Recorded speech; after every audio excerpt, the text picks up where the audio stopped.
ఇది శ్రీనివాస్ ఉన్నారు. శ్రీనివాస్ తో మాట్లాడదాం. శ్రీనివాస్, ఓవరాల్ గా కరీంనగర్ మున్సిపల్ కార్పొరేషన్ తో పాటుగా ఉమ్మడి కరీంనగర్ జిల్లాలో ఉన్నటువంటి 12 మున్సిపాలిటీలో పోలింగ్ పర్సెంటేజ్ ఏంటి? పూర్తిగా పోలింగ్ ముగిసినట్లే అనుకోవచ్చా? ఓవరాల్ గా పోలింగ్ పర్సెంటేజ్ ఎంత ఉండేటువంటి అవకాశాలు ఉన్నాయి?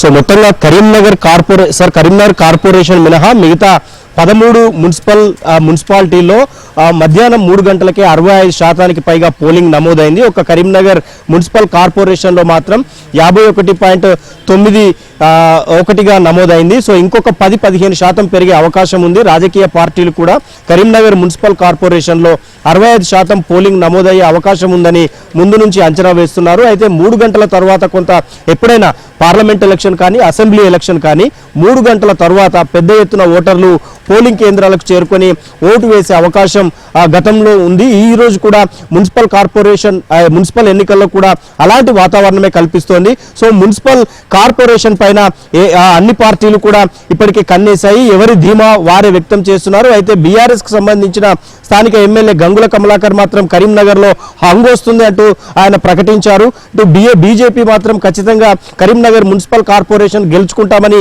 కేంద్ర మంత్రి బండి సంజయ్ కూడా ప్రకటించారు. ఇదే సమయంలో రాష్ట్రంలో అధికార పార్టీ కాంగ్రెస్ కూడా ఈసారి ఖచ్చితంగా కరీంనగర్ కార్పొరేషన్ ని సింగిల్ గానే కైవసం చేసుకుంటామని చెప్తున్న పరిస్థితి కనిపిస్తోంది. అయితే కరీంనగర్ లో పోలింగ్ గంట అయితే ముగుస్తుంది అనగా బీజేపీ కార్యకర్తల పైన పోలీసులు లాఠీ చార్జ్ చేయటం, అలాగే డబ్బులు పంచుతున్నారన్న కారణంగా పోలీసులు బీఆర్ఎస్ కార్యకర్తను అరెస్ట్ చేసి జీబులో ఎక్కిస్తే గంగుల కమలాకర్ తమ కార్యకర్తను పోలీస్ జీబులోంచి లాక్కెళ్లటం లాంటి కొన్ని 2-3 ఘటనలు ఇక్కడ జరిగాయి. కొద్దిసేపటి క్రితమే కరీంనగర్ లో ఇంకో రామ్నగర్ అనే వార్డు దగ్గర కూడా కాంగ్రెస్ అభ్యర్థికి సంబంధించిన సెల్ ఫోన్ పగలగొడితే సుడా చైర్మన్ అక్కడికి వెళ్లి పోలీసులతోనూ అటు బీజేపీ కార్యకర్తలతో కూడా వాగ్వాదం పెట్టుకున్న పరిస్థితి కనిపించింది. సో మొత్తంగా కరీంనగర్ మున్సిపల్ కార్పొరేషన్ పైన కొంత ఆసక్తికరమైన వాతావరణం అయితే కనిపిస్తోంది. ఇక అటు జగిత్యాలకు సంబంధించిన మున్సిపాలిటీ రిజల్ట్ పైన కూడా, అంటే అక్కడ ఏ అభ్యర్థులు గెలుస్తారు, కాంగ్రెస్ పార్టీ బీఫామ్ ఇచ్చిన అభ్యర్థులా లేదా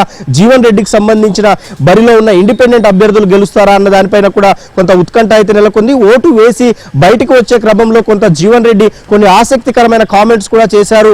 అసలైన కాంగ్రెస్ కార్యకర్తలకు వలసవాదులకు జరుగుతున్న ఎన్నిక అంటూ కూడా ఆయన అభివర్ణించిన పరిస్థితి కనిపిస్తోంది. సో ఇలా అటు సిరిసిల్లలోను ఇటు రామగుడ్డ మిగతా అన్ని చోట్ల కూడా పోలింగ్ అయితే ప్రశాంతంగా కొనసాగింది. సో ఉత్తర తెలంగాణలో ప్రధానంగా కరీంనగర్ మున్సిపల్ కార్పొరేషన్ పైన మాత్రం అన్ని పార్టీలు అయితే ఆ రిజల్ట్స్ పైన అయితే కొంత ఆసక్తికరమైన పరిస్థితి అయితే కనిపిస్తోంది. సో మొత్తం మీద ఇది కరీంనగర్ లో పరిస్థితిగా మనం